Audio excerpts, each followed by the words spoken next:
Dans cette vidéo, nous allons découvrir les défauts les plus communs que l'on rencontre dans les solides, à savoir les défauts ponctuels et les défauts étendus. Nous serons amenés à considérer une seconde classification pour ces défauts, les défauts stoichiométriques, les défauts non stoichiométriques et les impuretés. Jusqu'à présent, nous avons considéré les cristaux comme parfaits, c'est-à-dire avec un arrangement régulier et infini des atomes et des ions qui les constituent. Bien entendu, la notion de cristal parfait n'est que théorique, car le cristal est naturellement limité dans l'espace et son arrangement interne est perturbé par des défauts de différentes natures. Ces défauts peuvent être ponctuels lorsque l'irrégularité intervient au niveau d'un ou plusieurs sites d'atomes ou d'ions. Ils sont étendus lorsque l'irrégularité intervient au niveau d'une rangée entière, d'un plan entier ou d'un certain volume d'atomes ou d'ions. Ces défauts sont importants car ils peuvent changer de façon très importante les propriétés des matériaux. Intéressons-nous dans un premier temps aux défauts ponctuels. Les défauts ponctuels peuvent être classés en trois catégories: les défauts stoichiométriques, les défauts non stoichiométriques et les impuretés. Lorsque l'introduction de défauts ne change pas la composition du cristal, on parle de défauts stoichiométriques. C'est le cas pour les lacunes ou les défauts interstitiels dans les composés métalliques, et pour les défauts de Schottky ou de Frenkel dans les composés ioniques. Considérons un cristal parfait, sans défaut, d'un composé métallique. Supprimer un atome dans le réseau crée un défaut ponctuel, appelé lacune. C'est un défaut stoichiométrique car il n'engendre aucun changement de composition. La présence du défaut entraîne une distorsion locale du réseau cristallin, qui n'est pas représentée sur la modélisation. Notez que le matériau obtenu est moins dense que le matériau de départ. Les lacunes jouent un rôle très important dans les processus de diffusion à l'état solide, car les atomes ou les ions peuvent plus facilement se déplacer en présence de lacunes. Reprenons le cristal de départ sans défaut. Ajouter un atome sur un site interstitiel du réseau crée aussi un défaut stoichiométrique, mais contrairement au cas précédent, le matériau ainsi obtenu est plus dense que le matériau de départ. Il est possible de déterminer la nature des défauts dans les métaux, lacunaires ou interstitiels, et d'évaluer le taux de défaut en réalisant des mesures très précises de densité. Regardons maintenant les défauts que l'on rencontre dans les composés ioniques. Commençons par produire un défaut dit de Schottky, à partir d'un cristal parfait de NaCl par exemple. Pour cela, créons deux lacunes. Une lacune anionique en supprimant un anion Cl-, et une lacune cationique en supprimant un cation Na+.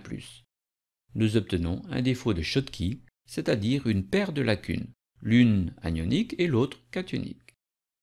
Un mécanisme possible pour créer un tel défaut consiste à faire migrer le cation et l'anion vers la surface du cristal, et ainsi laisser deux sites vides, les lacunes. Ceci requiert de l'énergie car la diffusion des ions nécessite un déplacement d'atomes. La migration est d'autant plus facile que la température du matériau est élevée. Les défauts de Schottky se rencontrent essentiellement lorsque les cations et les anions ont des tailles qui ne sont pas trop différentes.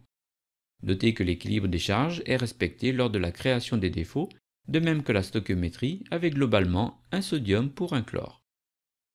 Créons maintenant un autre type de défaut, le défaut de Frenkel, toujours à partir d'un cristal parfait, mais de AgI cette fois-ci. Pour cela, supprimons un cation Ag+, et constituons ainsi une lacune cationique. Conjointement, ajoutons un cation Ag+, sur un site interstitiel vacant de la structure.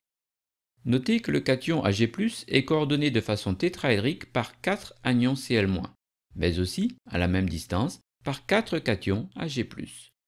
Les défauts de Frenkel se rencontrent principalement lorsque les cations sont beaucoup plus petits que les anions et lorsque la différence d'électronégativité entre anions et cations n'est pas trop grande, pour éviter des répulsions électrostatiques importantes. Un mécanisme possible pour créer un défaut de Frenkel consiste à faire migrer un cation de son site de référence vers un site interstitiel. Comme pour la création d'un défaut de Schottky, ce mécanisme requiert une certaine énergie.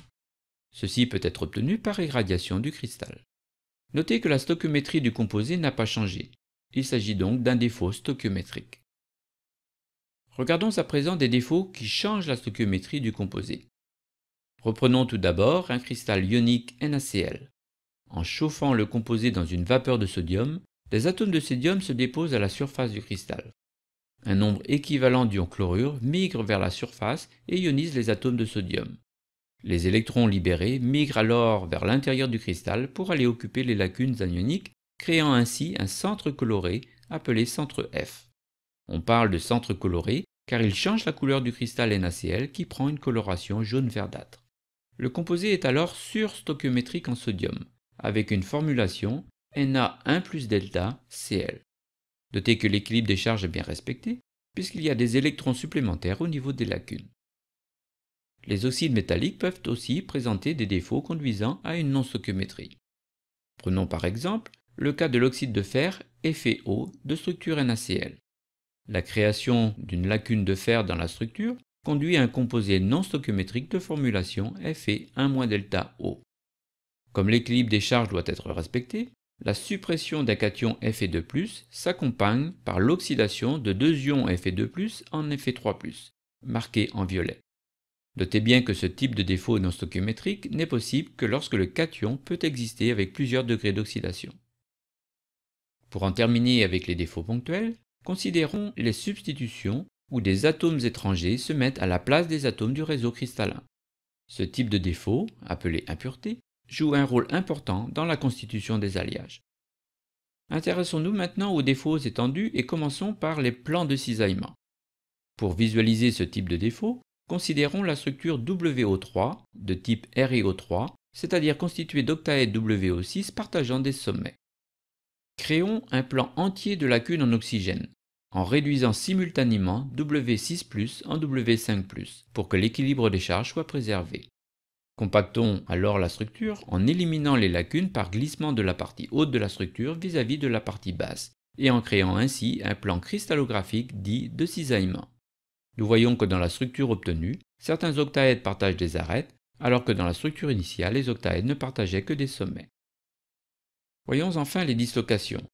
Des défauts très importants au niveau des propriétés physiques des matériaux cristallins, comme les propriétés mécaniques ou électroniques. Il existe deux types communs de dislocation, les dislocations coins et les dislocations vis. Une dislocation coin correspond à un plan incomplet d'atomes, intercalés dans une structure comme l'est un marque-page entre les pages d'un livre. Les dislocations coins sont importantes dans les déformations plastiques des solides. En effet, lorsqu'on déforme un métal par exemple, la structure périodique interne doit être conservée, malgré le changement de forme externe du matériau. On pourrait imaginer un glissement le long des plans atomiques, appelé cisaillement. Mais si on calcule la contrainte nécessaire pour cisailler un cristal parfait, c'est-à-dire sans défaut, on s'aperçoit qu'elle serait de 1000 fois à 10 000 fois supérieure à la contrainte réelle observée. En fait, le cisaillement peut se produire parce que les matériaux ne sont pas parfaits, et qu'il existe en leur sein une multitude de dislocations coins. La propagation d'une dislocation coin requiert des contraintes beaucoup plus faibles qu'un glissement entier d'un plan cristallographique, avec, à chaque instant, une rupture d'un nombre beaucoup plus faible de liaisons, comme le montre l'animation. La dislocation vis, quant à elle, est obtenue en faisant glisser une partie du cristal par rapport à l'autre, sur une fraction d'un plan cristallographique. Lorsqu'on parcourt le circuit matérialisé par des atomes en rouge, autour de la dislocation, on rencontre une marche. Les dislocations vis peuvent, elles aussi, se déplacer dans les matériaux et ainsi contribuer à la plasticité des solides métalliques. Dans cette vidéo, nous avons illustré plusieurs types de défauts. Nous avons vu que ces défauts peuvent être classés en différentes catégories selon que l'on regarde leur dimension, défauts ponctuels et défauts étendus, ou bien leur composition, défauts stoichiométriques, défauts non stoichiométriques et impuretés.